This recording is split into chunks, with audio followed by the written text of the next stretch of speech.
దావీదు దేవుని సంకల్పమును చొప్పున తన తరము వారికి సేవ చేసి నిద్రించెను. దావీదు ఏం చేశాడంట? దావీదు దేవుని యొక్క సంకల్పము చొప్పున తన తరము వారికి సేవ చేసి అపోస్తుల కార్యములు 13వ అధ్యాయం 36వ వచన భాగం. అపోస్తుల కార్యం 13వ అధ్యాయం 36వ వచన భాగంలో మరొకసారి చూసుకుందాం. దావీదు దేవుని సంకల్పము చొప్పున తన తరము వారికి సేవ చేశాను అని రాయబడుతుంది. నా ప్రియమైనటువంటి దేవుని బిడ్డలారా, దావీదు దేవుని యొక్క చిత్తానుసారంగా, దేవుని యొక్క సంకల్పానుసారంగా ఆయన ఏం చేశాడంటే గనా ఆయన కాలంలో తన తరము వారికి సేవ చేస్తూ వచ్చాడు. హల్లెలూయా.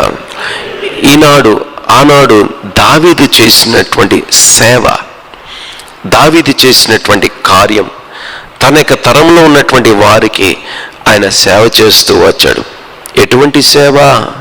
నా ప్రియమైనటువంటి దేవుని బిడ్డలారా, ఆనాటి కాలంలో మహారాజు అయినటువంటి దావీదు గారి కాలంలో ఆయన రాజు అయిన తర్వాత, ఆయన ఇశ్రాయేల్ ప్రజలకి రెండో రాజు అయిన తర్వాత దావీదు గారి యొక్క ఆయన జీవితంలో ఏదైతే ఆయన కలిగి ఉంటున్నాడో, దీనికి ముందు మనం పై వచనంలో 34వ వచనంలో చదివిన రీతిగా ఆయన దేవుని దగ్గర నుండి అనుగ్రహింపబడినటువంటి పవిత్రమైనటువంటి వరములు మీకు కూడా అనుగ్రహిస్తానటువంటి సెలవిచ్చినటువంటి దేవుడు అంటే దావీదు యొక్క జీవితంలో పరిశుద్ధమైనటువంటి ఆ పరలోకపు తండ్రి ఏదైతే వరములు అనుగ్రహించాడో ఆ వరములను బట్టి తన తరంలో ఉన్నటువంటి ప్రతి వారికి కూడా ఆయన సహాయం చేసేటటువంటి వాడుగా మనకు కనిపిస్తుంటాడు. హల్లెలూయా. ఆయన సేవ చేసేటటువంటి వాడుగా కనిపిస్తుంటాడు. హల్లెలూయా. తన యొక్క జీవితంలో తన యొక్క బ్రతుకులో దావీదు మహారాజు యొక్క జీవితంలో మనం చూసుకున్నట్లయితే, రాజైన తర్వాత, అభిషేకింపబడిన తర్వాత 3 పర్యాలు తన యొక్క అభిషేకం పొందుకున్నటువంటి వాడిగా పరిశుద్ధ లేఖనాల్లో చూస్తున్నాం మహారాజు అయినటువంటి దావీదు గాని. అయితే ఇక రాజు కావడానికి ముందు ఒకసారి అవుతాడు, తర్వాత 2 పర్యాలు రాజైన తర్వాత అభిషేకం పొందినటువంటి వాడుగా కనబడుతున్నాడు. నా ప్రియమైనటువంటి దేవుని బిడ్డలారా, దావీదు మహారాజు అయినటువంటి దావీదు గారి యొక్క జీవితంలో తన తరములో ఉన్నటువంటి వారందరికీ కూడా సేవ చేసినటువంటి వాడుగా కనబడుతున్నాడు. అయితే అభిషేకింపబడినటువంటి తన యొక్క జీవితంలో దేవునికి పరిశుద్ధమైనటువంటి వరములు, పవిత్రమైనటువంటి వరములు యెహోవా దేవుని దగ్గర నుండి పొందుకున్నటువంటి ఆ వరముల ద్వారా తన యొక్క రాజ్యములో ఉన్నటువంటి ప్రతి వారికి కూడా ఈ దావీదు భక్తుడు ఏమి చేస్తున్నాడంటే సేవ చేస్తున్నాడు. సేవ చేయడం అని అంటే గన తన మీద ఎవరున్నారంటే యజమానులు ఉన్నాడు. తన మీద ఎవరున్నారంటే తనకి ఒక యజమాను కింద ఒక వ్యక్తి పని చేస్తున్నాడంటే తనకు సేవ చేస్తున్నాడు, పరిచర్య చేస్తున్నాడు అని దాని యొక్క అర్థం. ఒక సేవకుడు ఉన్నాడు, విశ్వాసులు ఉన్నారు. సహజంగా మనం తీసుకున్నట్లయితే సేవకునికి యేసుక్రీస్తు ప్రభుల వారికి దేవుని సన్నిధానికి వచ్చినటువంటి ప్రతి వారు కూడా సర్వసాధారణంగా పరిచర్య చేసేటటువంటి వారుగా సమాజములో, సంఘములో, దేవుని మందిర ఆవరణములో, దేవుని మందిరంలో ఆవరణంలోకి వచ్చే ముందు ప్రతి వారు కూడా ఏ రీతిగా ఉంటారంటే సేవకులుగా మార్చబడిపోతారు. అంటే పరిచర్య చేసేటటువంటి వారిగా మార్చబడిపోతాం. హల్లెలూయా. ఇటువంటి వారు కూడా ఇక్కడ దావీదు గురించి రాస్తున్నాడు. ఏమని రాస్తున్నాడో తెలుసా? దావీదు ఏం చేస్తున్నాడంటే తన తరములో, తను జీవించినటువంటి కాలములో, తను బ్రతికినటువంటి దినములలో తను ఏ రీతిగా బ్రతికాడంటే గన ఇక్కడ పరిశుద్ధ గ్రంథంలో రాస్తున్నాడంటూ తన తరములలో వారికి సేవ చేసేటటువంటి వాడుగా జీవించాడు. హల్లెలూయా. ఎవరికి సేవ చేసేటటువంటి వాడుగా ఉన్నాడంటే గన యేసుక్రీస్తు ప్రభుల వారి దగ్గర ఈ యొక్క దావీదు గారు ఏ రీతిగా బ్రతికాడంటే తను ఇశ్రాయేల్ ప్రజలకు రాజు అయినప్పటికీ కూడా, అక్కడ ఉన్నటువంటి ప్రజలందరూ కూడా ఈ యొక్క అధికారిగా ఉన్నప్పటికీ కూడా ఉన్నటువంటి అధికారం కంటే ఇశ్రాయేల్ ప్రజలందరూ ప్రజలందరికీ కూడా మహారాజుగా కనబడినప్పటికీ కూడా ఈయన ఏ రీతిగా బ్రతుకుతున్నాడో తెలుసా? ఒక సేవకుడుగా దేవుని పరిశుద్ధమైనటువంటి పవిత్రమైనటువంటి వరములు పొందినటువంటి వాడైనప్పటికీ కూడా దావీదు గారి యొక్క జీవితంలో ఒక పరిచారకుడుగా కనిపిస్తున్నాడు. హల్లెలూయా, హల్లెలూయా. నీ జీవితంలో, నా జీవితంలో నువ్వు హెచ్చింపబడే ముందు కూడా, నువ్వు హెచ్చింపబడిన తర్వాత కూడా నీ జీవితంలో దేవుడు హెచ్చిస్తున్నాడంటే నీ జీవితంలో నా యేసు క్రీస్తు ప్రభువు వారు పెట్టినటువంటి ప్రతి వరం కూడా, ప్రతి ఆత్మ ఫలాలు కూడా, ప్రతి హెచ్చింపు కూడా నీ జీవితంలో ఏ రీతిగా ఉండాలంటే కనుక ఒక పరిచారకుడుగా నేను హెచ్చించేటటువంటి ఆయన దగ్గర నువ్వు ఒక పరిచారకుడుగా, ఒక సేవకుడుగా నువ్వు జీవిస్తూ రావాలి. నీవు జీవిస్తూ రావాలి, నీవు జీవిస్తూ రావాలి. ఈ రోజున క్రైస్తవులకు ఆ జీవితం లేకుండా పోతుంది.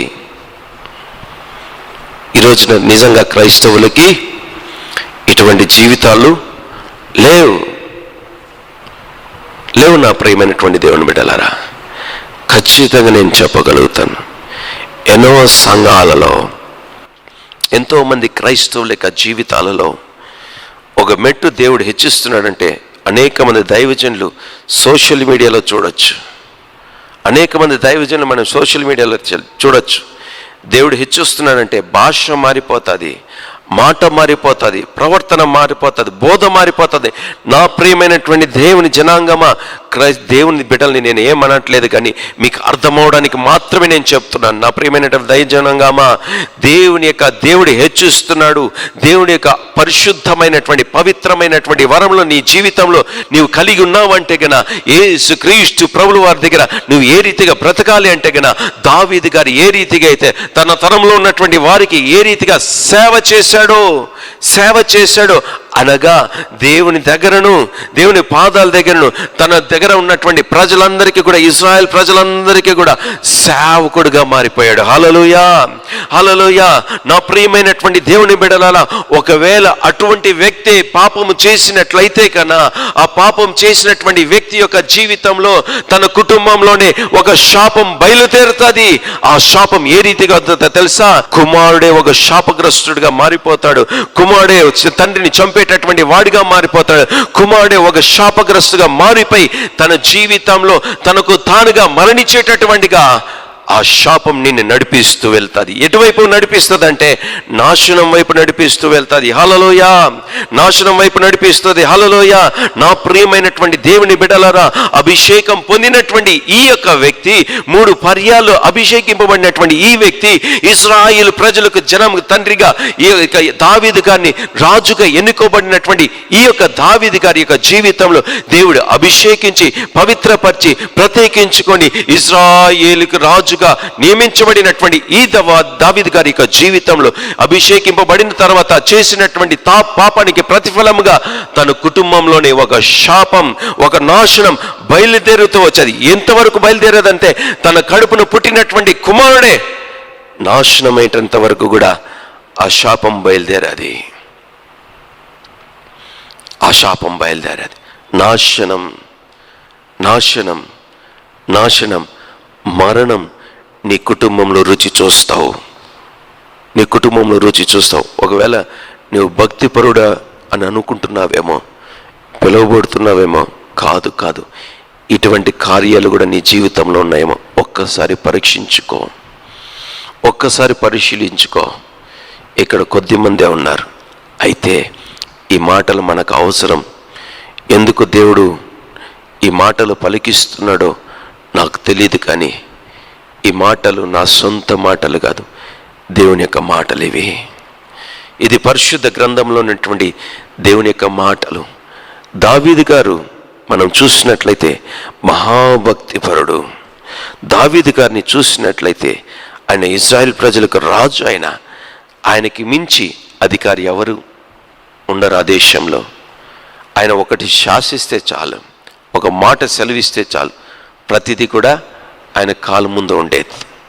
నా ప్రియమైనటువంటి దేవుని బిడ్డలారా, దావీదు మహారాజు ఎంతో భక్తిపరుడు. దావీదు మహారాజు ఎంతో ప్రార్థనాపరుడు. దావీదు మహారాజు ఎంతో ఎంతో దేవుని దగ్గర సాన్నిహిత్యం కలిగినటువంటి వాడు. దావీదు మహారాజు దేవుని ఎల్లప్పుడూ ఆరాధించేటటువంటి వాడు. దావీదు మహారాజు సితార వాయించేటటువంటి వాడు. దావీదు మహారాజు దావీదు మహారాజు ఇక పాటలు పాడి తెగిన దేవుని ఆరాధిస్తుంటే తన ఎదుటున్నటువంటి వ్యక్తిలో ఉన్నటువంటి దురాత్మ అది పారిపోయేది. అటువంటి శక్తి కలిగినటువంటి దావీదు యొక్క జీవితంలో దేవుని యొక్క పవిత్రమైనటువంటి వరములు దేవుడు కుమ్మరించిన తర్వాత కూడా పాపం చేసినటువంటి కారణాన్ని బట్టి తన జీవితంలో శాపగ్రస్తమని అంటే మరణాన్ని చూడవలసినటువంటి సంగతి వచ్చేది. హల్లెలూయా. నా ప్రియమైనటువంటి దేవుని బిడ్డలారా, ఈరోజు నువ్వు భక్తిగా జీవిస్తున్నావేమో, గతంలో భక్తిగా జీవించావేమో, అయితే భక్తిగా కనబడుతున్నావేమో సంఘములో. నీ భక్తి నా యేసయ్య చూస్తూ ఉన్నాడు. నీ భక్తి నా యేసయ్య చూస్తున్నాడు. నీ యొక్క తరములో, నీ జీవిస్తున్న తరములలో నీవు ఇతరులకు సేవ చేసేటటువంటి వాడుగా ఉన్నావా లేక నీవు సేవ చేయకుండా నీ పనులు మాత్రమే నువ్వు చేసుకుంటున్నావా? ఒక్కసారి ఆలోచించుకొని, ఒక్కసారి నీవు ఆలోచించుకొని నిన్ను నీవు పరీక్షించుకుంటూరా. నా యేసయ్య దగ్గర మోకరించుకుంటూరా, నా యేసయ్య దగ్గర క్షమాపణ అడుగుతురా. ఎందుకంటే నీ వెంటనే నీవు చేసినటువంటి తప్పితానికి ప్రతిఫలంగా మరణం వేచి ఉంది. నీవు చేసినటువంటి పొరపాట్లు, నీవు చేసినటువంటి పాపాన్ని బట్టి నీ వెంటనే నువ్వు ఎంత ప్రార్థన పరుడువైనా, ఎంత భక్తిపరుడవైనా, దేవుడు ఎంత నిన్ను వాడుకుంటున్నా, నీవు చేసేటటువంటి ఈ లోకానికి కనపడకుండా దావీదు గారు ఎవ్వరికి తెలియకుండా పాపం చేశాడు. యుద్ధభూమిలో ఉండవలసినటువంటి ఆయన యుద్ధం జరిగే సమయంలో ఏం చేస్తున్నాడంటే నిద్రపోతూ ఉన్నాడు. నిద్రపోయినటువంటి వ్యక్తి తిరిగి లేచి యుద్ధభూమిలోకి వెళ్ళాల్సింది ఆయన. అయితే ఆయన విశ్రాంతి తీసుకొని ఆయన అటు ఇటు దిక్కులు చూస్తూ ఉన్న కారణాన్ని బట్టి, అంటే తన కాన్సన్ట్రేషన్ యుద్ధం మీద ఉండవలసింది మేడగది మీదకి వెళ్ళి ఆయన దిక్కులు చూసుకుంటున్నాడు. అంటే చూపు మారిపోయాది, ఆలోచన మారిపోయిన కారణాన్ని బట్టి చూడకూడనిది చూసి చేయకూడనిది చేసి ఆ యొక్క కుటుంబంలోనే శాపాన్ని నింపుకున్నటువంటి వాడిపోయాడు. హల్లెలూయా. ఈ రోజున నీ జీవితంలోనైనా, నా జీవితంలోనైనా ఈరోజు ఇటువంటి సంఘటనలు ఏమైనా ఉంటే, ఇటువంటి బ్రతుకు ఏదైనా ఉంటే దయచేసి యేసయ్య దగ్గర మనం ప్రార్థించి ఇవన్నీ కూడా తొలగించుకుందామా? ఇటువంటివి ఏవేదైనా మన జీవితంలో కలిగి ఉన్నట్లయితే కనుక దేవుని దగ్గర ప్రార్థించుకొని దేవుని దగ్గర విడిచిపెట్టేవారుగా మనం ప్రయత్నం చేద్దామా?